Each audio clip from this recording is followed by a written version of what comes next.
You know, I thought we did a lot of really good things in the scrimmage, and it was kind of spaced out somewhat evenly. You know, all guys had their moments in the scrimmage where they did things really well, and there were some things we had to clean up as well. But we came out of it just saying we're still in that process of gathering information really at this point, and wanted to kind of let, a guy get a little bit of rhythm, kind of go with the ones all day and get a little rhythm, and that'll continue to kind of go through the week, and let guys get a chance to, play with those guys and try to get a rhythm. And then from there, I think Coach will get to that point where he feels more comfortable towards the end of the week. Do you feel like there's been any progress in the race?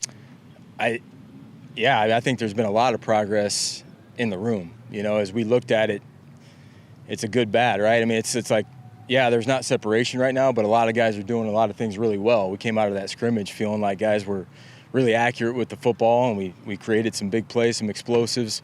Like I said, it wasn't perfect. There were some things we had to clean up, but it's just been so close because everybody will have a day where they look great, and there's just not that clear separation yet. So we're in the process of doing it, and trying to create adversity for these guys. I wore the sweatshirt. It's extra humid out here. I think we hit a record for a monsoon or whatnot last night, but just trying to make it where it's hard, right? Coach Fish was even squirting water bottles, on the balls and individual to try to make it hard on them, try to see who can deal with the adversity of it, and we'll go from there. At this point of camp with the game 2 weeks ago, what is it going to take for a quarterback to emerge as saying, okay, that's the starter? Yeah.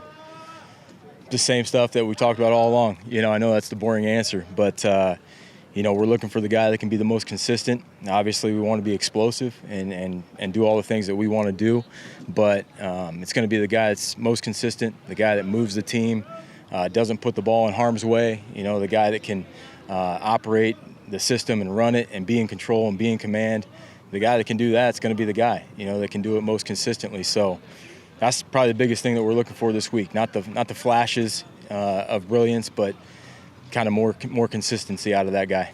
You gave Jordan that opportunity to get in a rhythm today. What did you see out of him out there? Yeah, got to see the tape. Obviously the turnovers is something that we hadn't done a bunch of up until this point. We had not thrown interceptions in team periods, so got to take a look and see what happened there. And like I said, we'll kind of keep on going through the process, let somebody else get that opportunity tomorrow, and just stay on course with what we're trying to gather. What are the attributes that are most important when you're going through looking for separation? Is it hanging on to the football, not throwing interceptions? Is it deep ball? Is it progressions? Is it reading defenses? What are you looking for? Yeah, I mean, I think you just named off a bunch of really good ones right there. It's all those things. Obviously, the turnover thing that's the number one thing that correlates to winning and losing. You got to take care of the football and give our guys a chance to make plays, but also not put the ball at risk.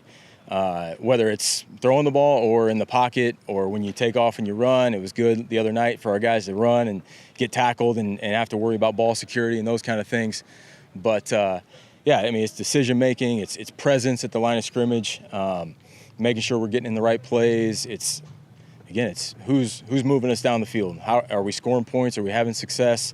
No matter what's happening around us, we got guys that can make plays on the perimeter, in the backfield, all over the place. We just got to find the guy that can operate it and put us in good positions more consistently, and that'll be the guy. How did you analyze the last play of the scrimmage the other night? I think it was 4th and goal at the 11, and Gunner decided to try to run rather than throw. What's your assessment of that? Well, I told Gunner he's got to take his cape off. He's not Superman. He can't dive from the 10 and jump over everybody into the end zone. Just trying to do a little too much there and just kind of understanding those situations. And those sometimes don't always come up like in a normal practice. You got to get into a scrimmage setting to just naturally kind of create it and see how they deal with it. So he'll be better the next time we get down there. That was a got-to-have-it situation, and I thought he could have hung in the pocket longer and gone through his read and give us a chance to make a play. It's 4th and 10 at the 10, and there were some guys open that he should have given a chance to make a play there for us. Can you go back to Gunner for a second and this maturation that you're seeing during camp, holding onto the ball, the timing, his internal clock? Yeah, we talk all the time just about trusting the drop that correlates with the play. And when your drop gets to the top of the drop, it's 1 hitch timing to this route, it's 2 hitch timing to that route, it's take off and scramble. You can't stay back there in real football. It's not 7-on-7 where you're just patting the ball. So just getting them to really trust what drop correlates with each play, and staying within the system and executing each play that way. Last one right here. There's so much focus on who the number one quarterback is, but realistically, probably more than one guy's going to play, right? Because of circumstances that happen over the course of the season. Do you have to convey that message to whoever doesn't win the job that, hey, you need to stay ready? It happened to Plummer last year. Yeah, it's a great point, and that's part of football, right? So it's whatever decision we end up making, the other guys can't go in the tank, and they got to keep working and working to improve and get the things that they're deficient at. We got to improve and get them better. It's kind of like all along. We said we're going to get all these guys coached up and make them the best quarterbacks we can make them. Whoever comes out of the competition is going to have to go in there and play well. At the end of the day, when we get in real life game situations, and you never know. You never know, and you can't wait till that opportunity comes to get ready. You got to be ready prior to that. So you just got to keep building the callus, as we say, and just keep working through whatever comes your way. And that's why, like I said, we wanted to give them a little adversity today and see how they dealt with it. And like I said, they did some good things, but they all got to be ready, no doubt.